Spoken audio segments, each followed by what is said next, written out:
So you're busting your ass creating content on YouTube and nobody's buying your shit.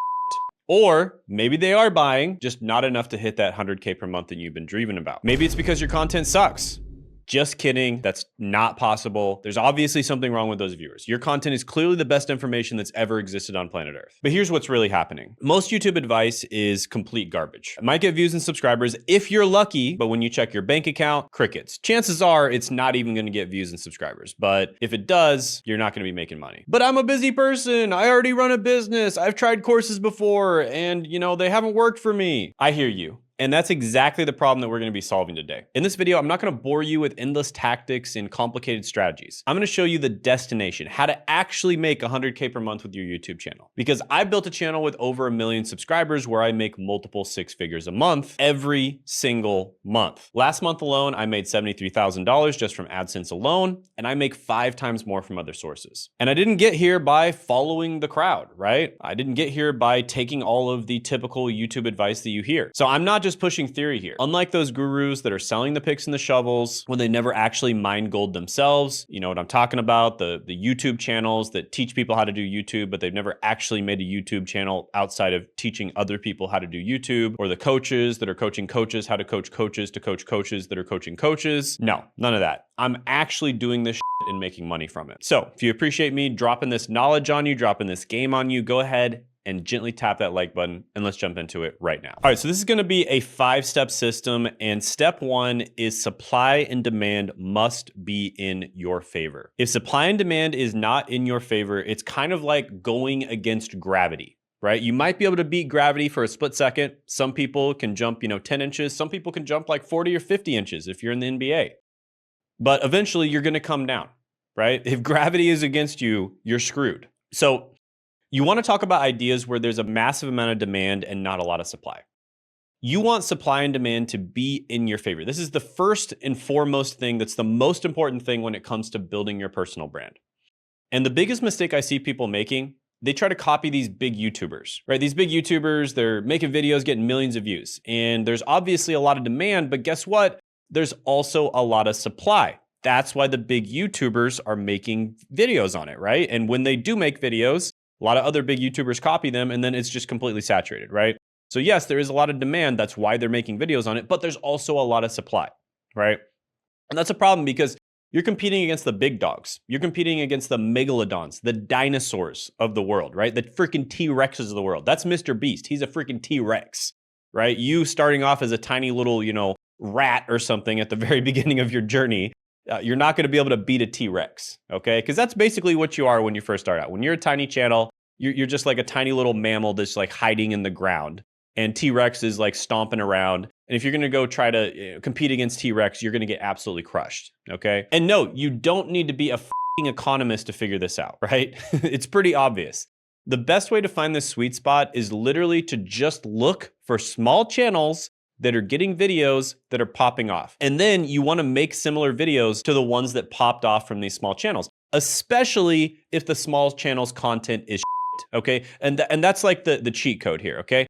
You want to make videos from small channels, and those small channels are popping off, right? So if a small channel, they usually get, 500,000 views per video, and all of a sudden they get a video that gets 100,000 views, well, chances are it was the idea of that video, right? It was the idea. That was the thing that made it pop off, okay? Now, extra points, brownie points, if the channel made content that's actually crappy and then the video still popped off, or if it made content that's just really mediocre, okay? Because that means that it's definitely the idea. It's almost certainly the idea that was the thing that made that video pop off. They found an idea where there was a massive amount of demand and there was no supply. And then they were the first one to supply that demand. And that's why the video popped off, okay? Now, you don't want to be the first one. You do not want to be the first one to go and hack through a bamboo forest. That's going to suck balls, right? It's going to be miserable for you, spending days and days hacking through the bamboo forest just to see if there's something on the other side. You want to be the second one. After somebody else has done all of that work for you, you want to be the second person that just walks through the trail that someone else laid for you, okay? But you don't want to be too late. You don't want to wait until there's a freaking highway going through that bamboo forest. That's what most people do, right? They see all the big YouTubers, these big freaking megalodons, semi-trucks that have a highway going through the forest, and they wait for those guys to make the content, and then they try to copy them. But then it's too late. It's saturated. There's way too much content about it, and the supply and demand is no longer in your favor, okay? Now, if you want to get all nerdy about this, I call it the icon method, and I did coin this method, but I stole it from the finance world, specifically from this guy named Carl Icahn. And what he would do is he would find businesses that are doing really well despite being ran like absolute shit. Like these businesses were run by a bunch of monkeys, and they were still making, you know, tens of millions, maybe even hundreds of millions of dollars. And what he would do is he would buy these businesses, fix them, put some intelligent people in charge of them, and, you know, just basically get rid of whatever fuck-ups they were doing. And then he would make like 5-10 times more money with the businesses, and then he would turn around and flip them and sell them. It's kind of like a house, right? You buy a totally shitty house, but it has a lot of potential. You fix it up, and then you flip it for like double the amount, okay? That's basically what he was doing. And so I took this method from the world of finance, and I applied it to YouTube. And you can actually see the very first video that I tried this with absolutely popped off. So it was this video, The Most Useless Degrees. And the reason I made this video is because I found this guy who made a video called The Most Worthless College Majors, I believe it was. And it was just an objectively shitty video. He had around 10,000 subscribers, and the video got over 700,000 views. And it was just an objectively awful video, okay? So it's from a small channel, 10,000 subscribers. He probably got all the subscribers from that video at the time. You know, he got 700,000 views, so the video did extremely well, especially compared to his average video. And it was just objectively shitty, okay? So, I mean, the door in the background of his video was in better focus than his face. The thumbnail itself was awful. The thumbnail was just absolutely terrible. And it looked like it was recorded with like a freaking potato, like a 90s VHS recorder. He was ranting. He was literally drinking beers during the video. So it was just like a drunken rant from this dude who was just ranting about college degrees, right? And I saw that it did incredibly well. And so what did I do? I stole one thing and one thing only, which was the idea. I turned it into a good video, and it immediately popped off. I was the one who brought this to YouTube. I was the first one to do it. Now a lot of other people do it. You see a lot of the best channels out there using this method, but I was the one who brought it to YouTube and basically pioneered the method. And we had a client, for instance, who'd been uploading for like 8 years, and he never got a single video that got 100,000 views. And within the first month of working with us, literally within the first freaking month, it was like 40 days in or so, he had 2 different videos that got over 100,000 views. One of them got over 300,000 views, and he absolutely freaked out and he decided to delete them because he wasn't immediately getting sales, and he was getting some negative comments from the videos. And I'm like, dude, what are you even thinking, right? Like, what are you thinking here? When you get negative comments, that means that you've broken into the mainstream, right? You've broken into an audience that's not familiar with you, because if you're getting all positive comments, that's actually a bad sign. That means that probably your entire audience is familiar with you and you're not reaching a new audience, okay? So just that, I guess that's kind of a side note here. When you get negative comments, that's actually a good sign. That means that you're breaking into the mainstream. And guess what? Those people that leave negative comments, the reason they left that comment is because you probably broke one of their existing beliefs, and they're a little bit angry at you for that. And they kind of make an impulsive decision to leave a comment. But guess what? Those people oftentimes are the people who end up buying from you, believe it or not. Because you broke one of their existing beliefs, and they're a little angry at first, and so they take it out on you by leaving a negative comment. And then those same people, I've even gotten this comment before, later on they end up buying from you because they're like, you know what? You were right. I've gotten those comments so many times like, Shane, I remember when I first saw your videos, I thought you were wrong. And then later on they come back and they're like, you know what, Shane, you were right. And those are the people who have a lot of respect for you, and they end up buying from you, okay? So when people aren't familiar with you, they're gonna leave negative comments. But guess what? Those same people will probably come back. They'll get more familiar with you as long as your shit's good, obviously, and they'll end up being loyal viewers later on. So negative comments are actually a good sign. So he was getting a massive amount of demand from these videos, and the only problem is he just didn't have the right call to action. He didn't have the right sales argument for getting these people to actually buy his products and services. And that would have come easily later on, right? We would have figured that out later on. First, you got to get flow. You got to get people actually watching your channel. And then you can figure out kind of how to Trojan horse your product into the sales argument, right? So we would have been able to do that. We would have been able to Trojan horse his product or service as a solution to the problems that they were facing. But he freaked out too fast, and that was a big problem. So go where the views are. The best way to find this is to look for small channels getting views that are popping off, then make similar videos, especially if their content sucks. And then another thing I want to comment on here is niche down when necessary, or sometimes get a little bit more general. But generally, the most common problem I see is people are not niche down enough. So you might be thinking, well, Shane, I work in the fitness niche. Everyone makes fitness content, right? Well, you just need to niche down a little bit further so the supply and demand is in your favor, right? So you might be thinking, yeah, supply and demand is always going to be against me because I'm in a very, mature, saturated niche. So just as an example, one of my clients is actually in the fitness niche. And I agree, the fitness niche is absolutely fucking saturated, okay? They've been making content on the same stuff for like 50 years now. Okay, like the keto diet is basically a rehash of the Atkins diet. And now you've got new diets coming out like the carnivore diet, low carb diet, etc. And it's almost the same thing with slight little differences. So it's probably one of the oldest, most saturated niches on the market, right? Everyone wants to lose fat. Everyone wants a better body. Everyone wants to be healthier. So how do you make yourself stand out? Well, you just got to niche down more if you're in a super saturated niche. Okay, so let me give you a few examples of this. My client, just as an example, he serves wealthy older men, usually doctors, lawyers, executives, CEOs, etc., in France, and these men are dads, right? So he serves wealthy older dads in France, and he specifically targets belly fat, losing belly fat, okay? Now, he helps them get in shape in general, but losing belly fat, that's the thing that really emotionally resonates with them. They want to lose belly fat. I can understand now, right? Because I want to lose belly fat too. And that is a freaking niche, right? That is niching down. If he tried to target all fitness, even if it was in France, all fitness, that would not be niche enough, okay? So, and he's not just helping them get in shape. He helps them lose belly fat so they can have more energy for their kids, right? That's the kind of the emotional component. And they're dads, they live in France, they're wealthy, they're men, right? That is niching down, okay? He niched down like 5 or 6 levels and he's making over $10 million a year, right? That is how you do it. So it doesn't matter how saturated you think your niche is. If it's too saturated, that means that supply and demand is not in your favor. And the way you can make it turn into your favor is you can niche down, right? So it doesn't matter how many people in your niche. There could be literally billions, right? There's probably billions of people in the fitness niche. You can still niche down further and find a pocket of people that are underserved, a pocket of people where the demand is massive, but it's underserved, okay? So that's the first step. Supply and demand needs to be in your favor. You absolutely must nail this. If supply and demand is not in your favor, you are going to get absolutely screwed. You have to have some type of unfair advantage. And that unfair advantage needs to be that you have the supply and demand in your favor, right? You want gravity to be working on your side, not working against you. Step 2. Target an audience that actually has money. And the second thing is you need to make sure that you're basically selling to an audience of people who actually have money, okay? Now, to be fair, I have a few clients who have been able to sell to audiences that don't have very much money. You know, I've met some people who've been able to do this extremely well, making even, $4 or $5 million a year.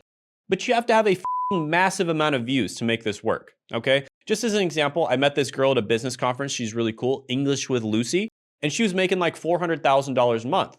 But she was getting like 20 million views a month. We're talking long form views. And she was selling these cheap little English courses to people all over the world. A lot of these people were probably, from like third world countries or something, right? So they couldn't afford to buy a high ticket product, right? The only thing they could afford is these cheap little English courses. But that's the exception to the rule. Okay, you don't want to have to be getting 10 to 20 million views a month to be making money. Now, on the other side of the spectrum, I've got clients getting like 100, 200 views per video.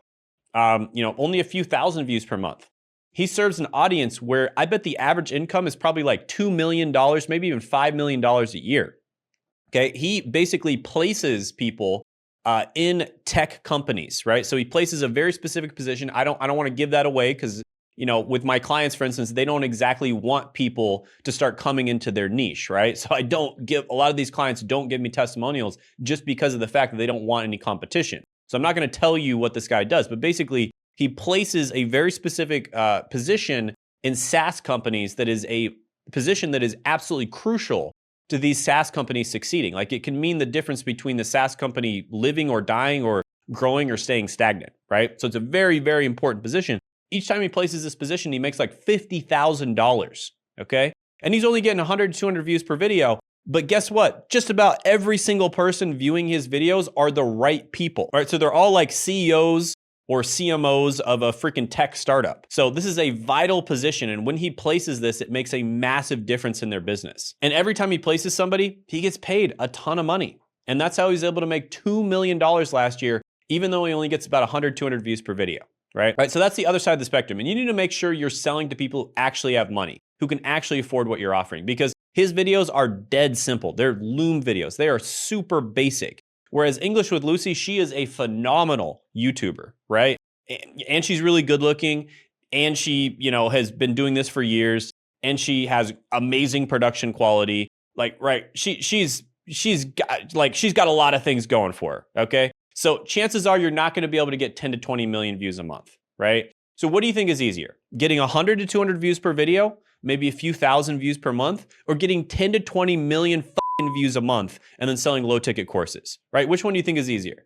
You probably have a better chance with the first option. So try to find an audience of people who actually have money. All right, so that's step 2. Step 3 is you need to solve painful problems on YouTube. So you have a niche, right? You have supply and demand in your favor.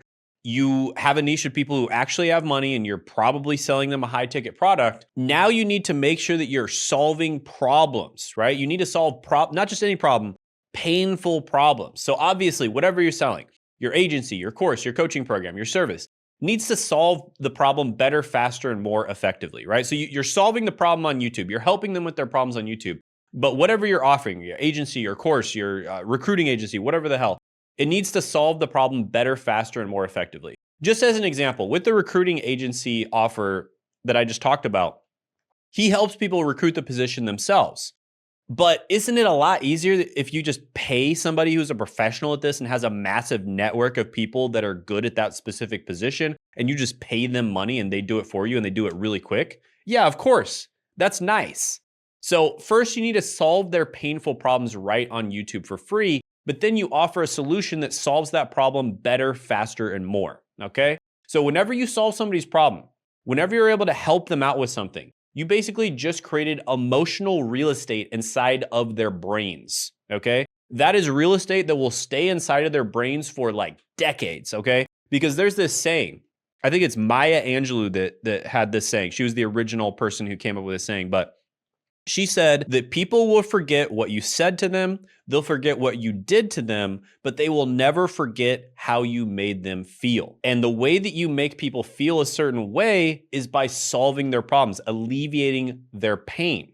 And when you do this, they're gonna feel like they owe you something now because you tangibly help them. So they are significantly more likely to buy your stuff in the future. And even if they don't, they're gonna go tell all of their friends who are also tech CEOs that you're really good at recruiting this position. And then those people are gonna look into you. They're probably gonna tell their friends as well. And then all of a sudden, network effects start kicking in and people start buying your stuff left and right, okay? Because they know, like, and trust you.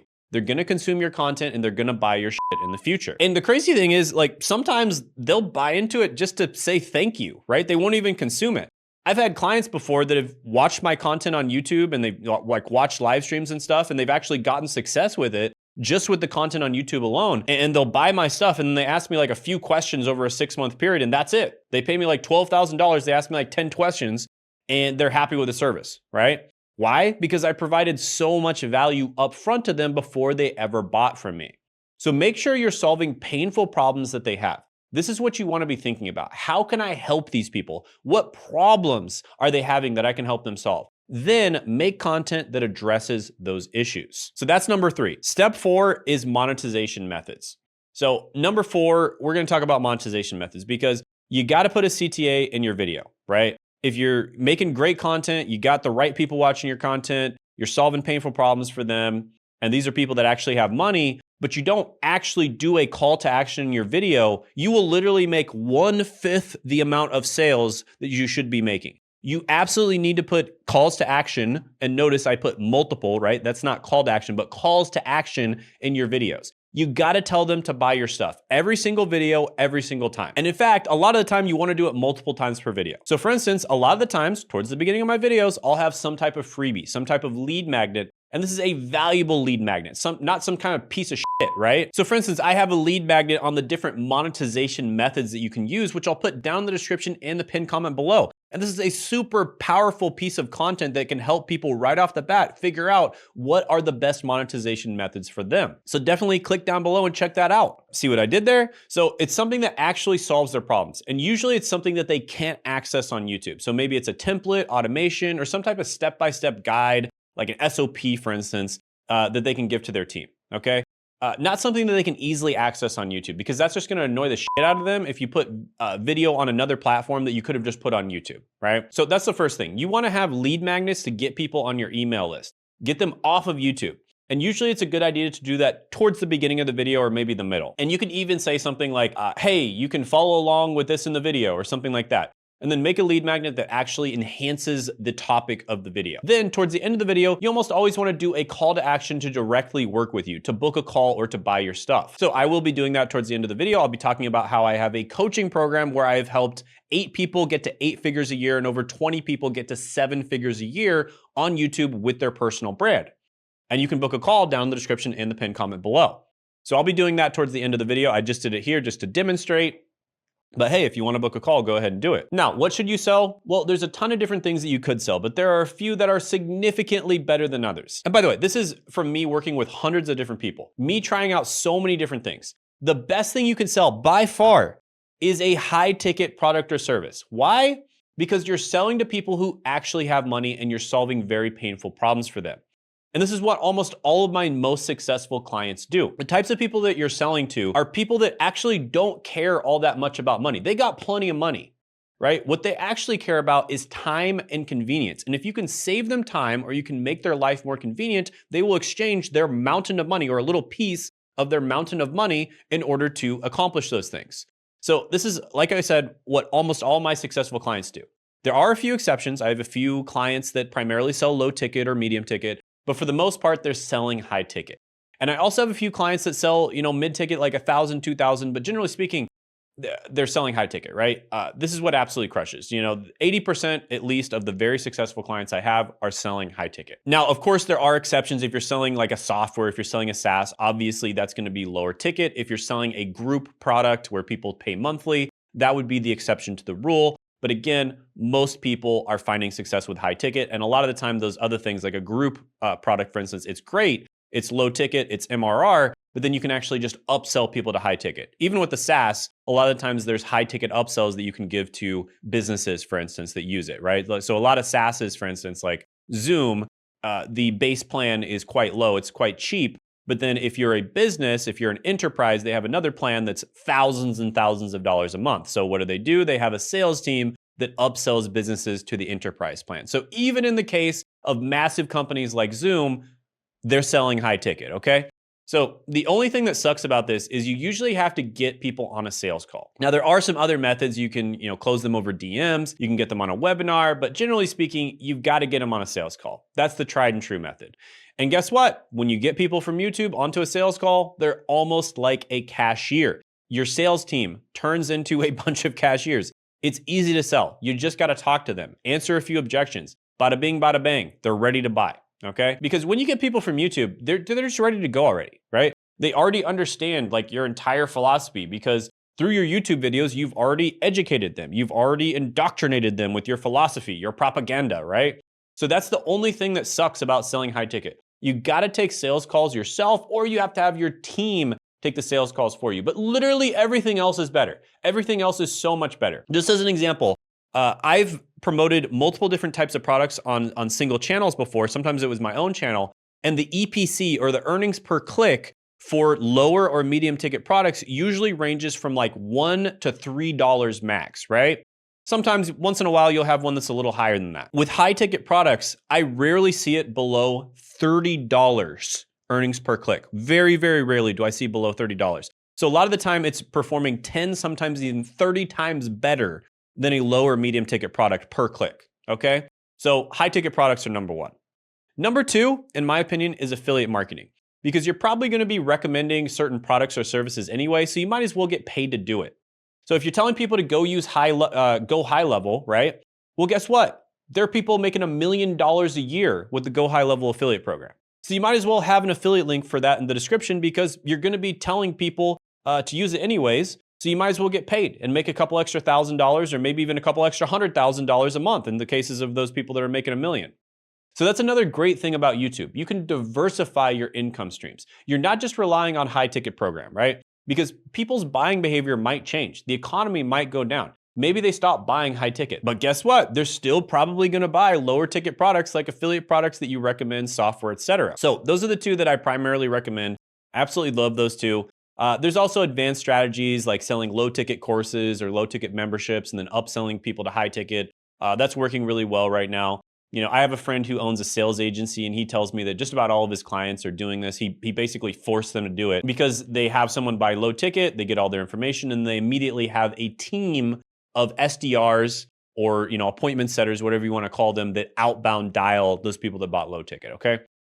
So that's a pretty advanced strategy. You probably don't have a team of SDRs, okay?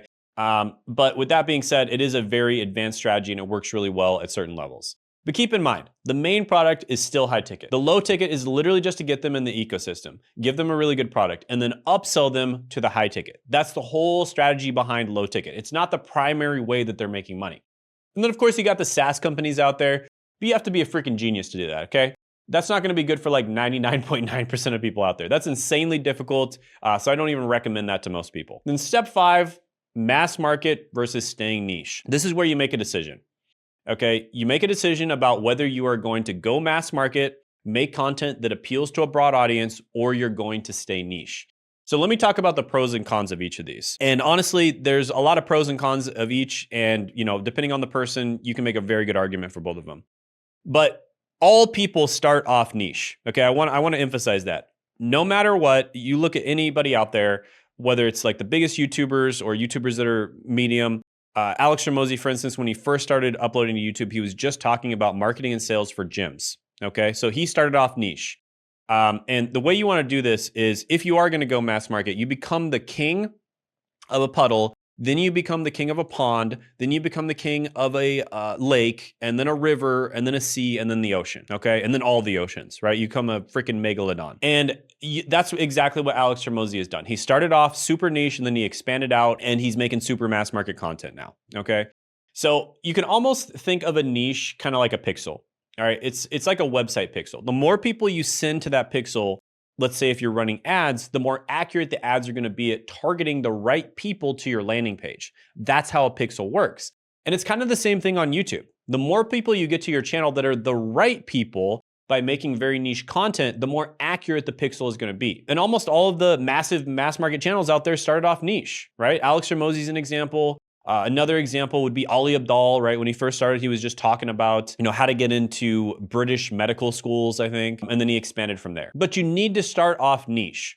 No matter what, you got to start off niche. Now, once you get to a few thousand, you know, 10, 20, 30,000 subscribers, you can make a decision about whether you're going to go mass market or not. Because the truth is, if you're making niche content, you're not going to find your entire audience of people that could be good for your content, right? Because YouTube targeting is good, but it's not perfect, okay? So in order to reach that mass market audience, in order to reach all of the potential people that could be good for your product or service, you will reach more people if you make mass market content. Just a smaller percentage of those people will be good fit for your product or service. And another problem is your content is not going to be as valuable for them because you're making it for a mass market audience, and the qualification process is going to be an absolute nightmare. So you're gonna have to get them to answer a ton of questions. If you don't believe me, go to Alex Hormozi's website right now and see how many questions he has people answer if they're interested in him investing in their business. It's like 100 freaking questions, okay? So the qualification process for him is an absolute nightmare. Now, another really good example of a channel that does this well is Nomad Capitalist. So Nomad Capitalist targets 7 and 8 figure entrepreneurs that are basically looking to go offshore so they can optimize their tax strategy, so they can save millions of dollars a year. And the content that he makes, probably like 99.99% of people that watch it are not part of his target demographic, right? Like most of the people who watch his content are not 7 and 8 figure entrepreneurs. He's making content about Trump's executive orders, news that happened in Venezuela, all this other random stuff. So 99.9% of people that watch that content are not gonna be qualified for his offer. So his qualification process is an absolute nightmare, right? He has to qualify like a motherfucker to get the right people on the phone, or else his sales team's gonna absolutely hate him. With that being said, he's making tens of millions of dollars a year doing this, and he's probably reaching more people than if he just made a tiny channel where he only talked about stuff that his target demographic cares about. So there are pros and cons. One of the other benefits of a mass market channel is you're kind of semi-famous, right? You're probably gonna get invited to give speeches, invited to masterminds. This has actually happened to me when I went mass market on my channel that has over 1 million subscribers, right? People are gonna wanna get to know you, ask you questions about YouTube. And we're not just talking about anybody, we're talking about really advanced business owners, people that are famous. Just as an example, the former CEO of IGN is someone who kind of sought me out at a business conference that I went to. And we ended up talking for a long time, and we still talk and get on Zoom calls to this day. So you'll become known as someone who's really good, and that'll open doors for you, right? And there are a lot of advantages to making mass market content. But to be honest, there are many tiny YouTubers out there that are absolutely crushing it, and you would never know. And that's another pro of making niche content. You're not gonna have as much competition because nobody knows that you're making money. Some of the clients I work with, like I said, 100, 200 views per video, making 2 million a year. Another client, 500 to 1,000 views per video, making over $10 million a year. And nobody would know unless they're the person's the accountant, or they're, maybe one of their family members, or, like in the business, or if they just told you for whatever reason.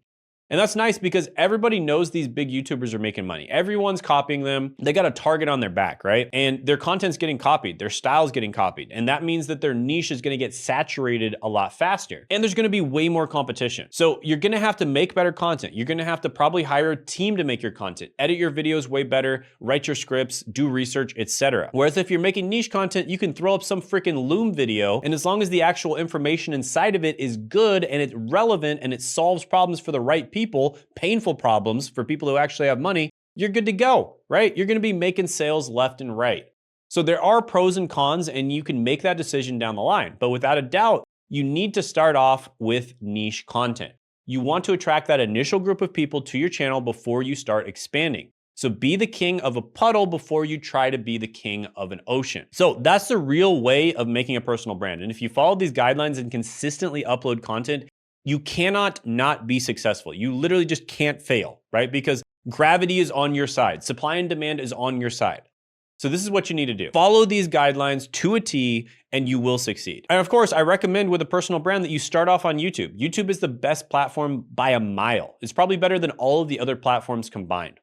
But with that said, down the line, start expanding to other platforms. Start making short form content. Start off with, maybe YouTube long form, but then, clip some of that and start putting it on Instagram, TikTok, etc. I've been having a lot of success on Twitter, X, as well as LinkedIn lately, but YouTube is still going to be the best. It's also the one that people purchase on the most.